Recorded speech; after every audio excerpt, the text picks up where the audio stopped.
Welcome to Season 4 of the Knack for Business podcast. Question for the audience. How do you break out of burnout and think creatively? And again, so you can actually move the business forward. In this episode, our guest will explain why burnout, stress, and stalled innovation aren't productivity problems. They're thinking problems. He'll show you how creative and spherical thinking unlocks new ideas, rebuilds emotional resilience, and restores the clarity entrepreneurs need to make better decisions. Our guest today is Andre Walton from Plan for Change. He's the founder of that business and brings a life story of unconventional as the creative work he teaches. From building concrete boats in Greece and teaching scuba to patenting inventions in medical ultrasound and audio engineering, his early career spanned journalism, global travel, and successful entrepreneurship. Raised by a fiercely creative single mother in the 50s in England and discovering at age 10 that his father was a renowned painter, Andre grew up as a self-described native-born misfit who learned resilience early. After selling his companies and earning a PhD in social psychology focused on creativity, he became a visiting professor of creativity and entrepreneurship in the UK, and later a professor in Reno. A cancer diagnosis in 2021 shifted his path again, leading him to become a certified life and business coach. Today, he helps people move through burnout, anxiety, stress by reclaiming their inventive spirit, and he's building a speaking practice dedicated to creativity, innovation, and restoring balance in the work life. Andre, it's an absolute pleasure having you here. What a wide background. Do you have a favorite quote or saying? Well, you can imagine if I were to ever apply for a job, my CV would be an absolute nightmare to write. Dive here, yes. Nice to meet you guys. Thank you very much for having me on your podcast. Absolute pleasure. So your childhood shaped a lot of where you're at today. So how did that kind of put the bricks in the right place to give you the end results you have today? Yeah, it's interesting. It certainly did shape an awful lot. My mother was a cook housekeeper. And so people in the 1950s England who employed cook housekeepers were generally pretty well off. And being pretty well off in the UK, as I'm sure you're aware, means a plummy accent and all the stuff that goes with that.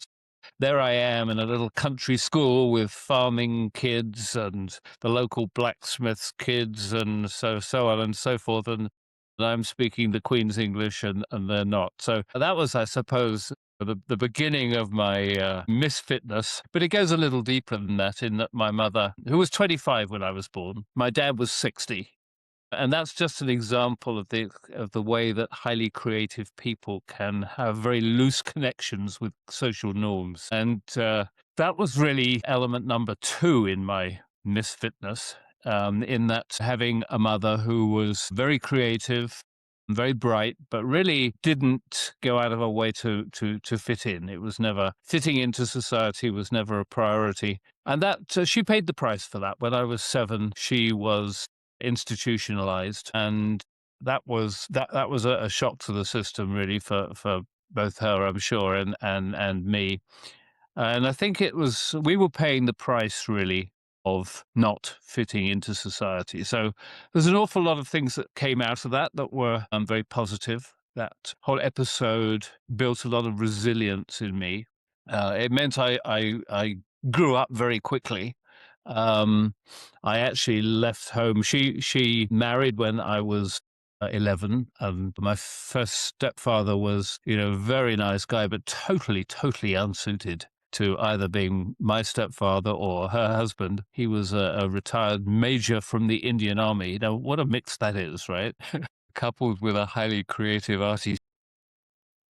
So anyway, I left home at 14 and I got a job in London, actually working in a recording studio. And it was kind of interesting to me because when she came out of being institutionalized, she was in an institution for about a year. I tended to be her caregiver in many ways. I was the sort of man of the family. So I really did grow up pretty quickly. And so it was amazing to me. I was in London in a rental, rented a room in a boarding house, and life just seemed very easy. I mean, I didn't have anything much to worry about. I just, enjoyed what I was doing in the recording studio. I'd just pay my rent and buy food and so on and so forth. I mean, it just amazed me how complicated people can make life. And indeed, I was at the beginning of a life where I actually went out of my way to make things complicated when they didn't really need to be. And I still fight against that tendency right now. So there were a lot of positive things that came out of that whole somewhat negative kind of arena. But one of them was my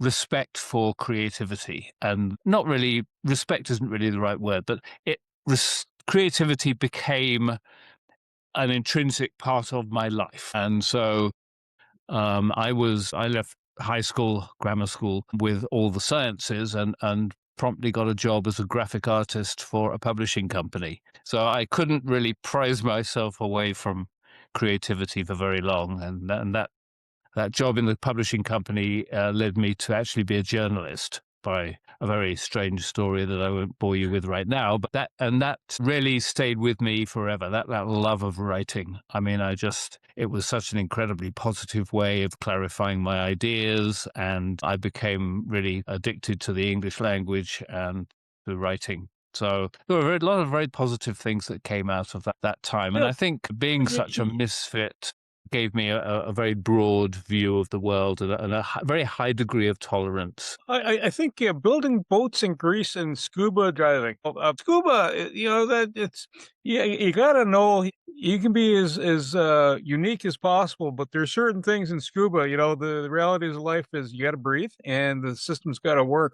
And building a boat too in Greece, how does that fit into the box? Like that's. And it's awesome. It just provides more enrichment. I totally get that. But how did you get to the boats and scuba? Is it all one and the same? You fell off the boat and learned scuba and then back in the boat, or what? No, the scuba was a function of my hitchhiking to Greece when I was about 22. And, there I was in Greece. This was the early days of the military coup, the colonels. And so there was no way I couldn't legally work there. I did actually end up being a journalist for Athens News, but in the meantime, I bumped into a retired British guy who was building a boat, and so he said, "Well, I need a pair of hands." So I participated in that, and then I actually built my own concrete boat. So it was just a matter of necessity, really. But there is an interesting point you raised there, in the sense that sometimes creativity and the kind of childhood that I had and all that kind of thing can suggest an abandonment of structure. And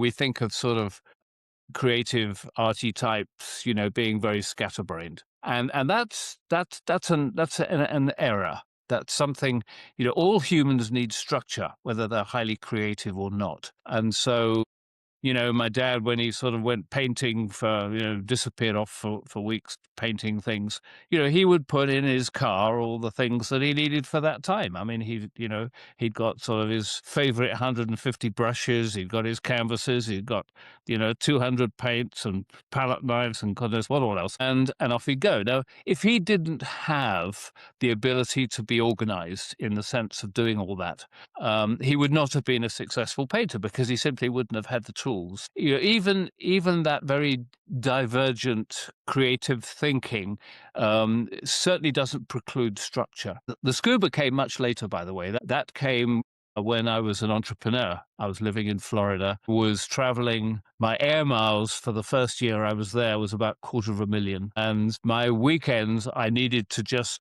find a way of getting completely out of it. And I learned to scuba dive, and that was it. I was down at 60 feet in a completely different world, and it was my release. And that led, I am a sort of a learning junkie, so that led to my becoming a scuba instructor. And I didn't really do that much instructing because I had a lot of other things I was doing. But, it was just a completely different world that I could occupy when I needed to get a little bit of relief from my entrepreneurial activities.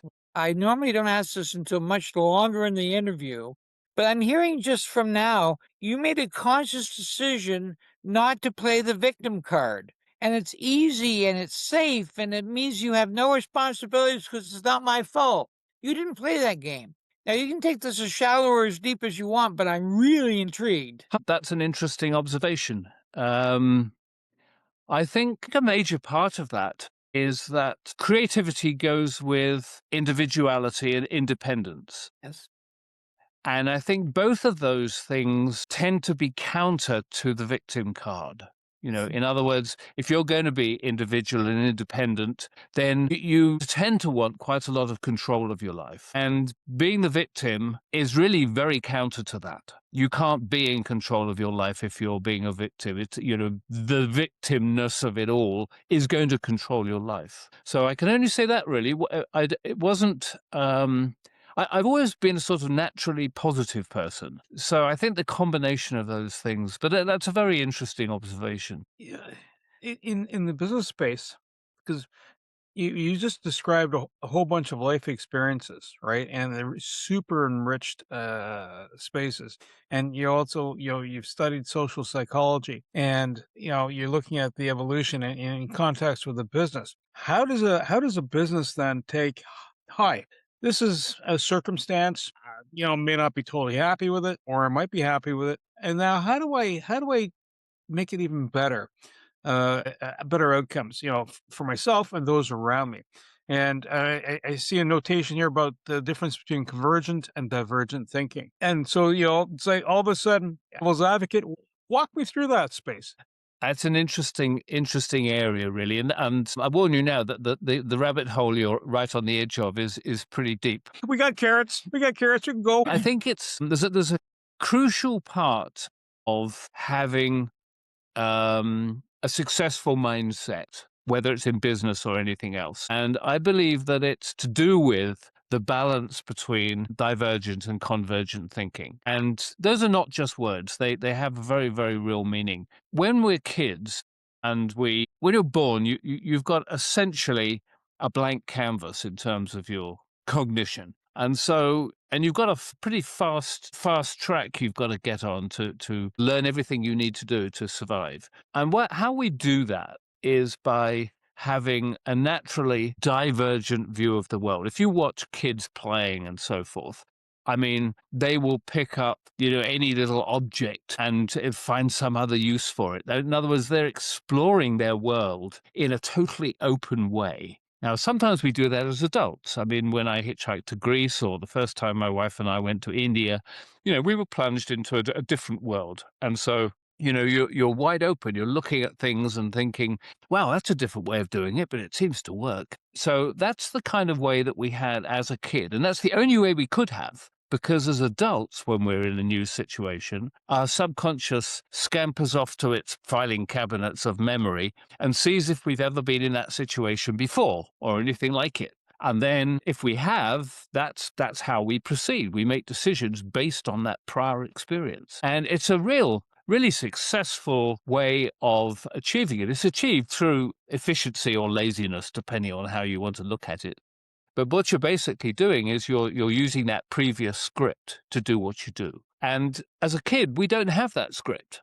We've got a blank canvas as a script, so we can't do that. So we have you have this divergent way.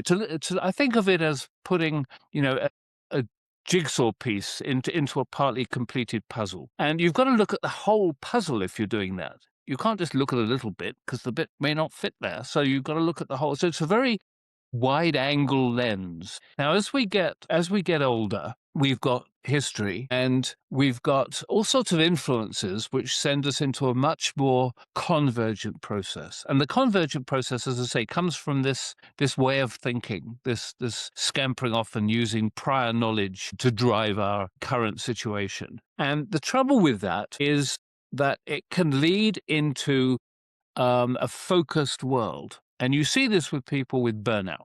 And, they're basically, I'm sure you've come across people who have a lot of anxiety, a lot of stress, maybe even fully fledged burnout.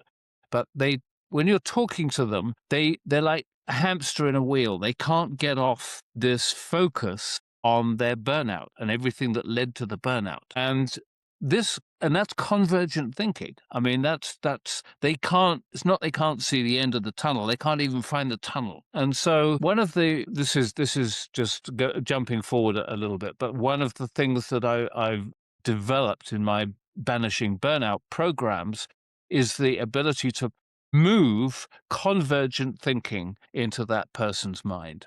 And that counteracts that divergent process. So I've gone a little bit off track there, but basically, I believe that the healthy mind is a combination of convergent thinking and divergent thinking. And you can tell in the age that we're in, we don't have a lot of respect for divergent thinking. Divergent thinking is creative thinking, and we don't have a lot of respect for that.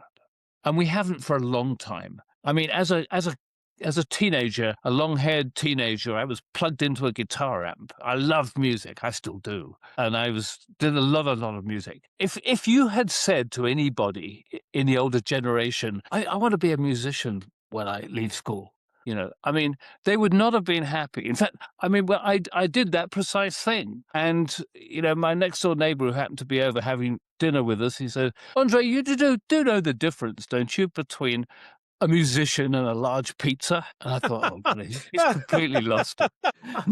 And he said, well, the large pizza could at least feed a family of 4. I mean, Now there was that's funny. there was no respect at all for and that could have been true of any of the arts, music, writing, painting. It's like, okay, well, if we can get infinitely rich, I suppose you can just do your painting, But so we really don't have respect for that way of thinking, that divergent way of thinking. It's not true throughout the whole era of the human race. I mean, you look at the Renaissance, you've got technology advancing as well as all the arts, writing, painting, blah, blah, blah.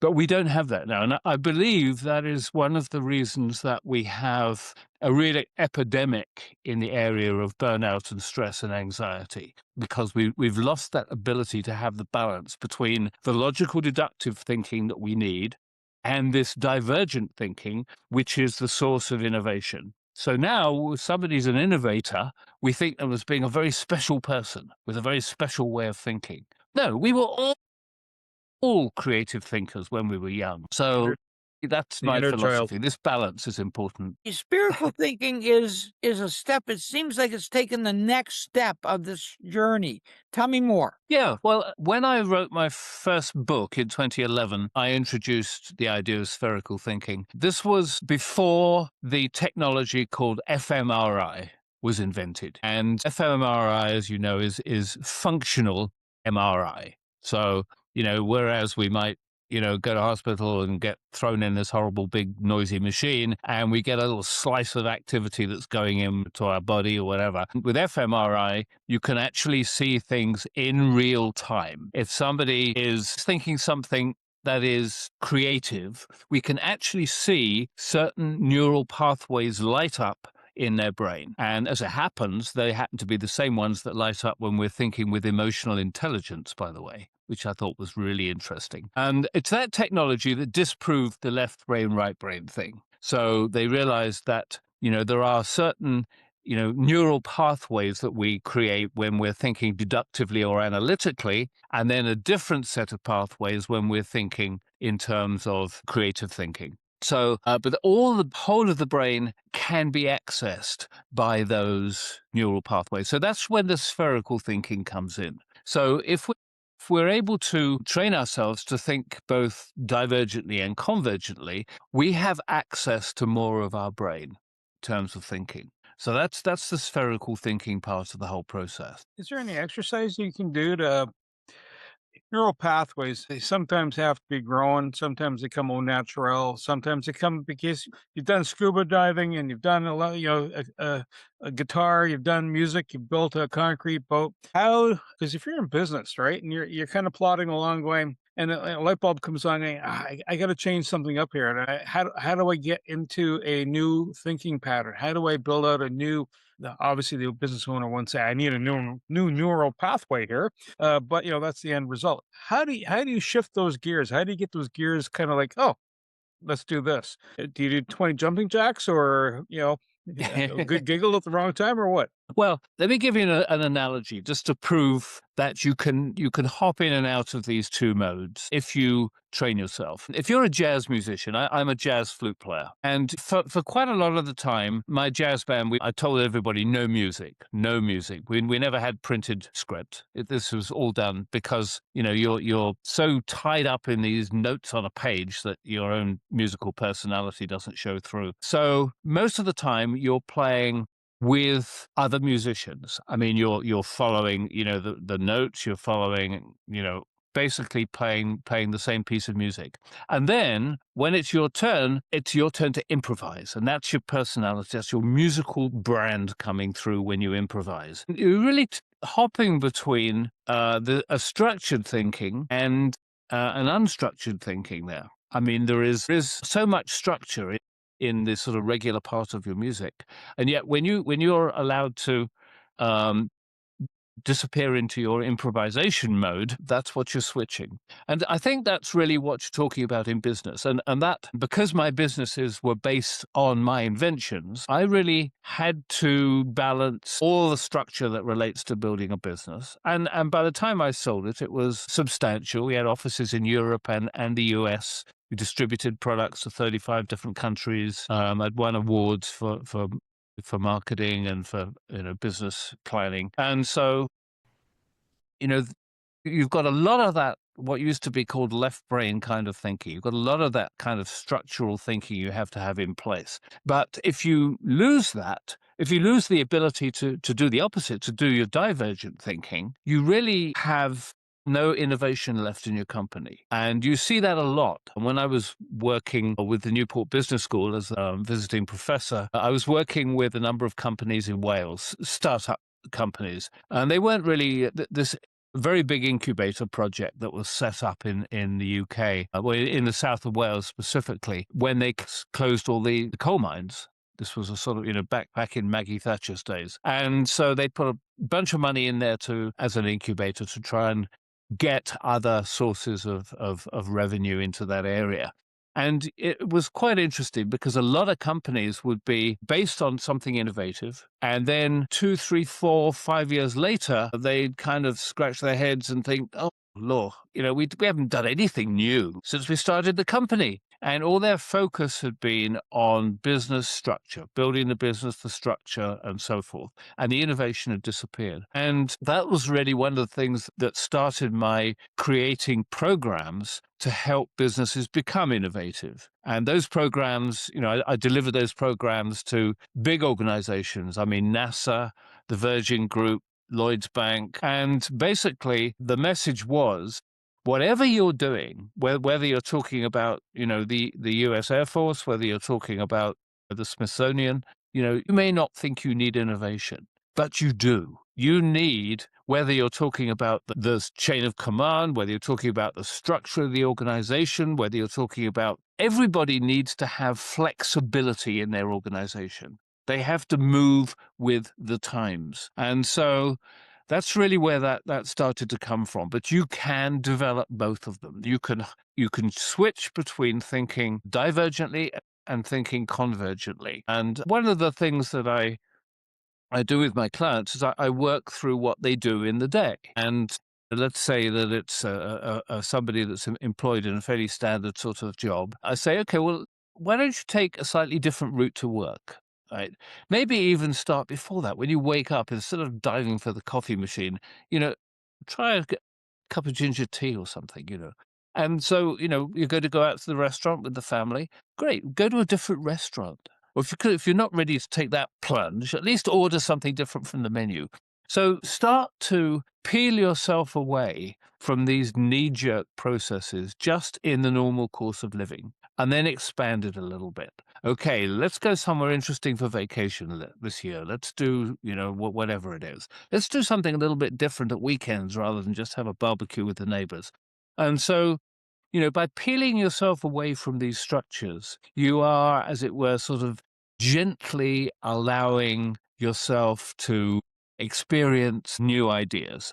And it's like a little kid going into a new environment. I mean, on the one hand, they want to be exploring every little corner of every room. And on the other hand, if they see something they don't know, I mean, maybe there's a dog in there or something, and it's like, and suddenly fear sets in. And as adults, we have those same things. We like to think of ourselves as being, sophisticated mammals. The reality is that an awful lot that we do is driven by stuff that we had tens of thousands of years ago.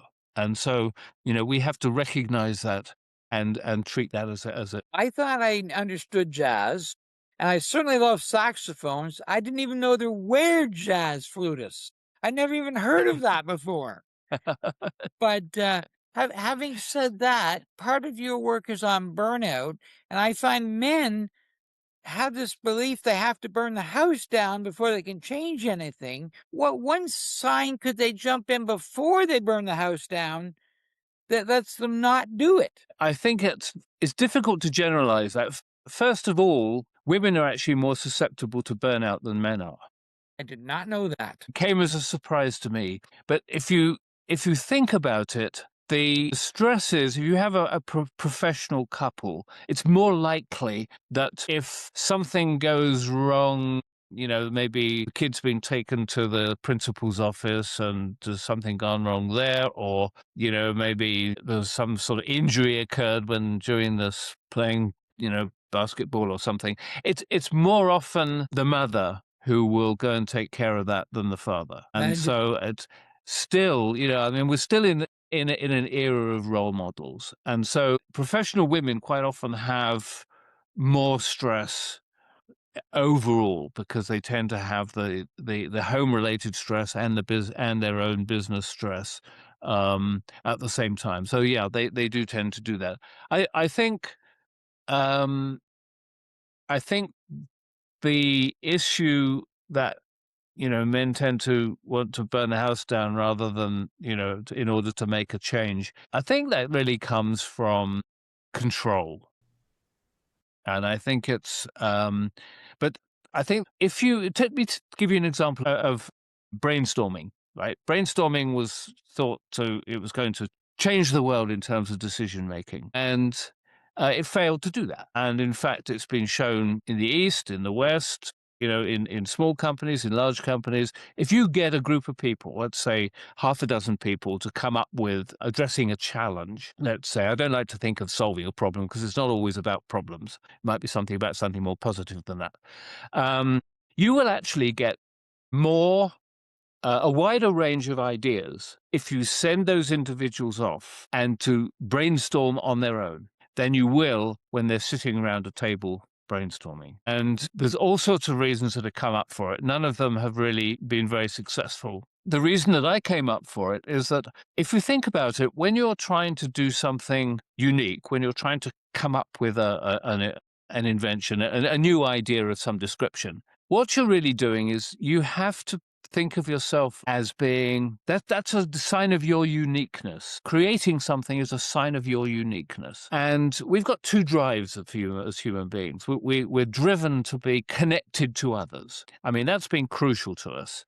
If we're in a tribe, we're safer against other invading tribes. We're safer if we're going out into the forest and, trying to stab a wild boar for dinner. Safety in numbers is not just a platitude, it also has reality. And so that's a very powerful drive for us. We have another powerful drive, though, which has also been crucial to our evolution as a species, and that is we need to be able to display our uniqueness and our individuality.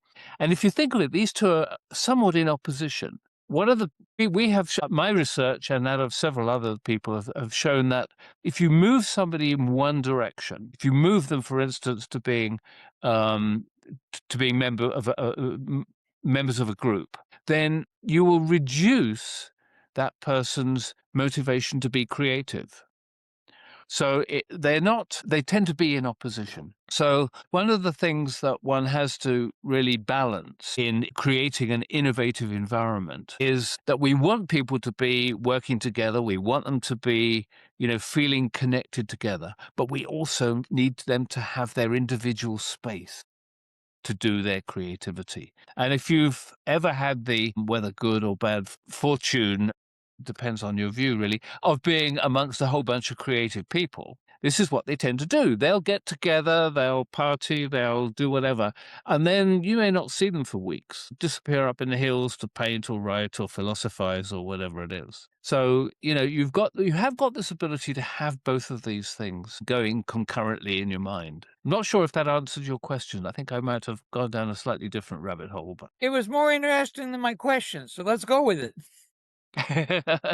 So when you have a setup, a circumstance, and I'm thinking in a business context. If you're not like if you're a painter, you already kind of have a, like you said about your dad. Yeah, I'll get my brushes, I'll get my paints, I get my and all that assembled. But if you have a team of people coming together, and I get the part where break the team up and go off in a corner for a bit, and ponder, pontificate what's up, how to do something differently. How do you seed that? Because if you're an artist, you've already, in a particular field, you already have your methodology for this. But if this is something like it's like left, I open the door and it's behind door number 2 that you're going to find your prize. But how do you get the person prepped so that their mind can flow and so they can grow? Hey, there you go. There's a new line there. I tell you, the real key to this is that creating innovative environments is something that if you go into a company and they say, we need to be more innovative, they will quite often think that this process involves kind of, building a small hut the other side of the car park, padding the walls and then putting a few creative people in it. But creative businesses, innovative businesses have to have creativity as a core value. And one of my clients here in Reno, it's a publicly quoted company. They're in an industry where innovation is crucial, but the company is highly structured. And this is not unusual in the gaming casino industry. They tend to be very kind of traditionally structured, but they need to have, we're no longer in a world where people sort of, pull the handle down and the little wheels go round. We're talking much more innovative stuff technologically and also just in terms of the customer interface. And this company was kind of lagging behind. They were no longer the darling of the NASDAQ as they were when they launched. And so they found somebody who'd been very creative in a previous company. And they planted him it cost them a lot of money. I mean, many, many millions to get this guy on board. And they basically, after a couple of years, there was nothing innovative or new coming out of it. I mean, it just didn't. So that's really when I entered the picture. And talking to both, people on the board and to this guy, it was quite obvious that they did not really respect what he was or what he did. I mean, to them, this was really window dressing for shareholders to say, look, this is what we're doing. We've got this amazing guy from this, incredible company, and he's now with us full time, and we're just going to be, And the reality was, he said, when he went into a board meeting, he said there might have been, out of sort of 7 people that were there, there might have been 1 or 2 who actually paid attention and took him seriously. Within 10 minutes, most of the others were sort of looking down at their phones and, probably making plans for the weekend and a shopping list, And so it was incredibly frustrating for him because they just didn't take what he did with any seriousness. And the net result was he really didn't have the budget to do it. But more importantly, they didn't give him the leeway to make the changes that would have had an impact on what he was doing. So my answer to your question is, if you can make creativity a core value in your company, and some of the aspects of that are really very subtle, but this is not a one silver bullet kind of deal. But if you make if you make creativity, innovation a core value, then you don't need brainstorming. You don't need to psych somebody up into what it is you need to do. It's there already. These people talk to each other, in the coffee room, over the water fountain. It's something that will emerge organically. And you see this with some of the things that are going on in 17 years ago, when basically people started to revisit the whole thing. And you had one office I went to down there. It was a 3-story building. From the second level down to the ground floor, they didn't have stairs. They had stairs as well, but they also had this chute. And people could actually go from the second floor down to the ground floor, down this little chute, And people would get bored. Perhaps they'd been working 5 hours on this particular project and their brain was feeling like scrambled egg. They could go down into the music room. They had drums, guitar, keyboard, blah, blah, blah.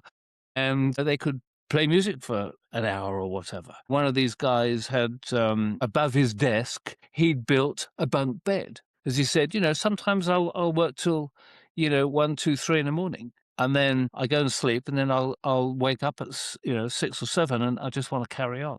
So and then if the U.S. Open was playing, he'd go and fly to New York, and he'd have 3 days off, watching the tennis. So the ability to work without unnecessary boundaries is part of the way that you create the environment. Firstly, that creative people want to be in. They don't want unnecessary structure. But secondly, it opens up the mind. It gets people away from knee-jerk decision-making processes, because just in the course of living, they have many more options as to what they do and when they do it. Let's say a company is 40 years old. I think that's a lifespan of most companies where they've either reinvented themselves and kept the same name, disappeared, or stopped being who they were. Is creativity necessary to that company, or they'll move on after it self-destructs? I know that's a little weird, but is there something that they need to actually shut the doors, start over, and get creative without the baggage of what brung them? Yeah, it's an interesting question. And I think I was just writing a piece for an e-magazine, an e-zine the other day, and I said, look back to when, most of the people I was writing for have probably never even heard of this, but I'm sure, are aware of the Sears catalog. The Sears catalog, you could get almost anything you wanted. You could order a house on the Sears catalog. This book was absolutely huge. Now, they ceased printing that even after the internet was created. Sir Tim Berners-Lee had the internet up and running in the early 90s, including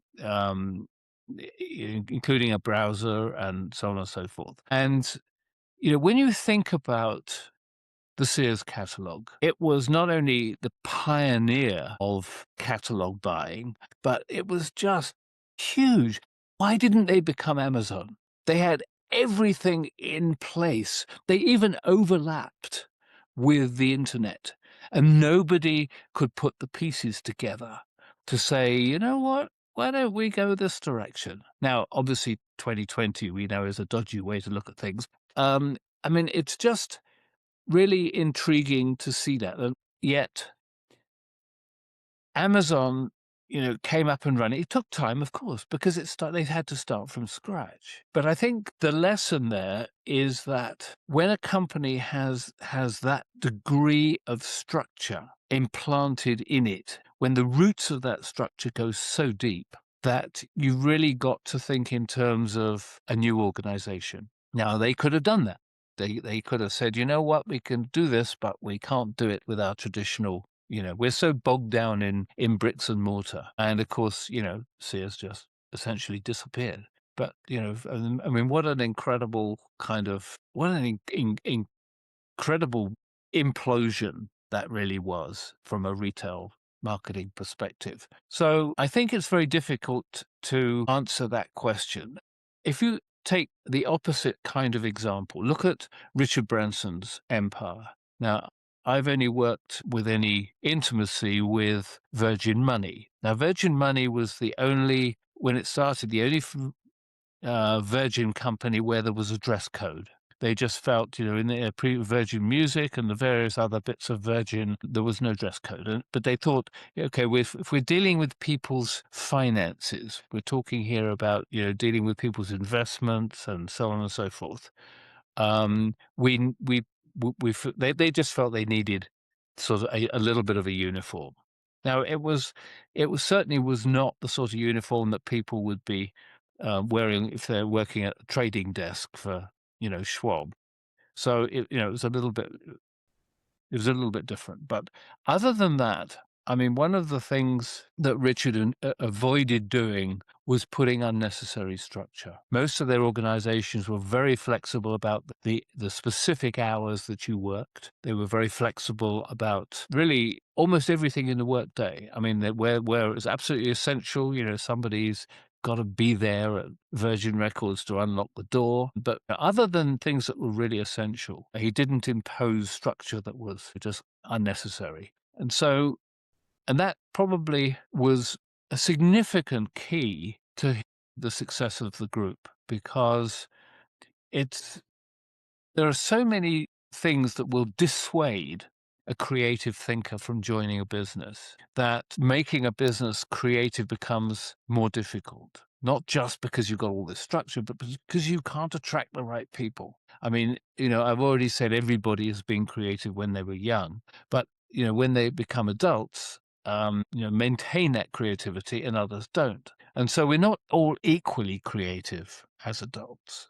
So you want those people who have got that kind of intuitive, divergent thinking style maintained through to adulthood. And that's very difficult to do when you've got all this structure there. So, that, and the Virgin Group obviously, is huge.